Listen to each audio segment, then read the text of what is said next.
Hello, everybody. Due to the present circumstances, I'm going to be using my improv refrigerator whiteboard to do the next lesson, which is 5.1 Successive Differences and Arithmetic Sequences for the 214 part of the 214.5 course. So, what are successive differences? Well, they can be situations that, for example, have patterns that when we count have the same multiples. So, for example, if we start 5, 10, 15,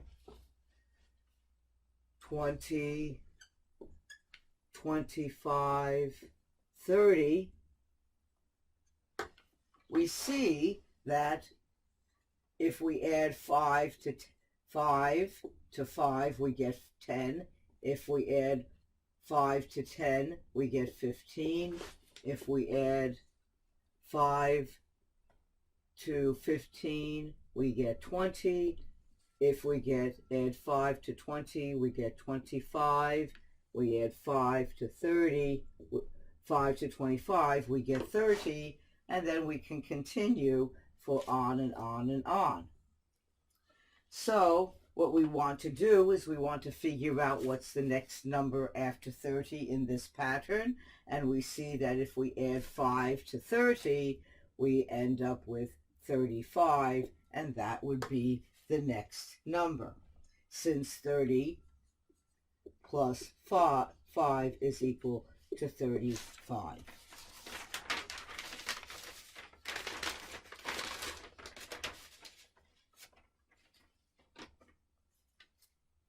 Now, usually we start off, when doing something like this,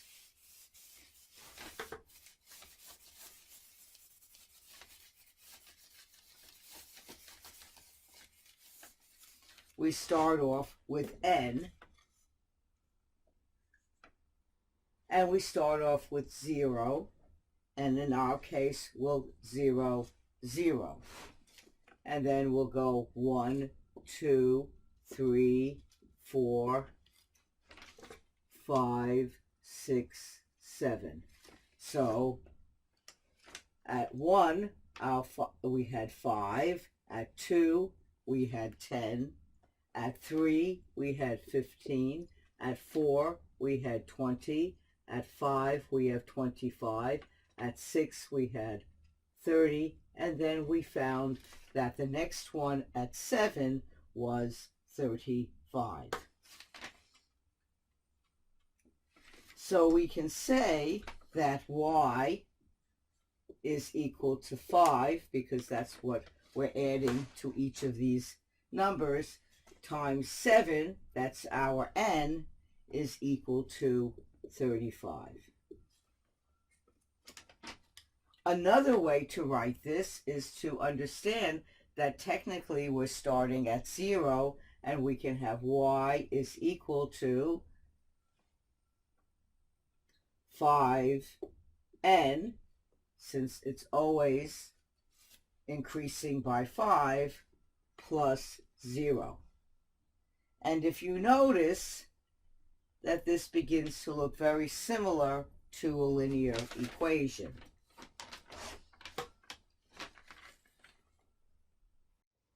Now let's look at example number 1. So how would one write the following sequence, and what would the next number be? So we see n is equal to 0, 1, 2, 1, 2, 3, 4, 5, 6, 7.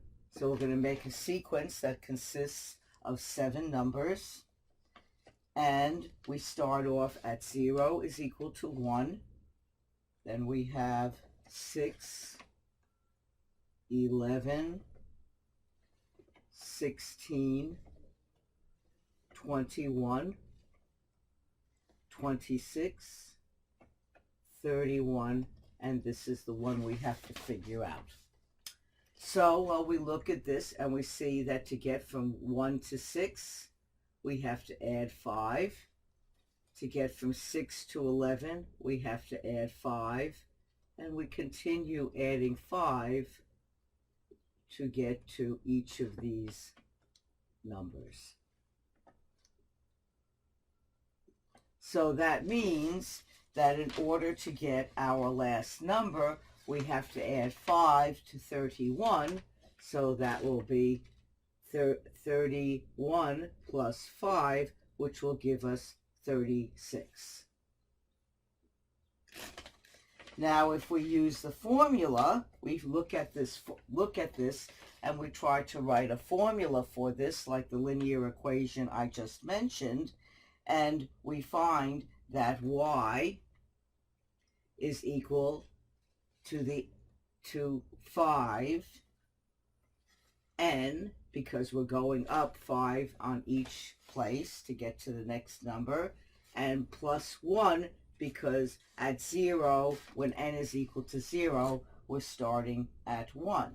So if we replace this n by 7 plus 1, indeed we get 36. 35 plus 1 is equal to 36.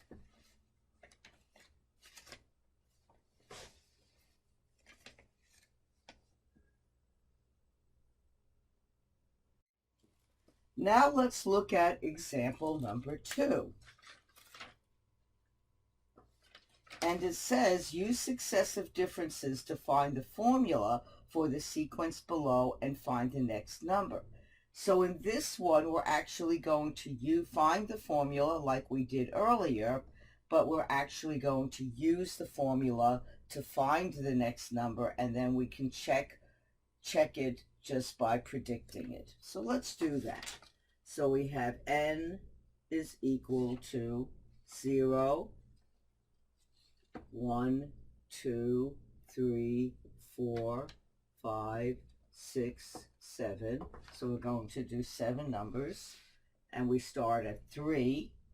We go 7. Next number is 11. Next is 15. The next is 19.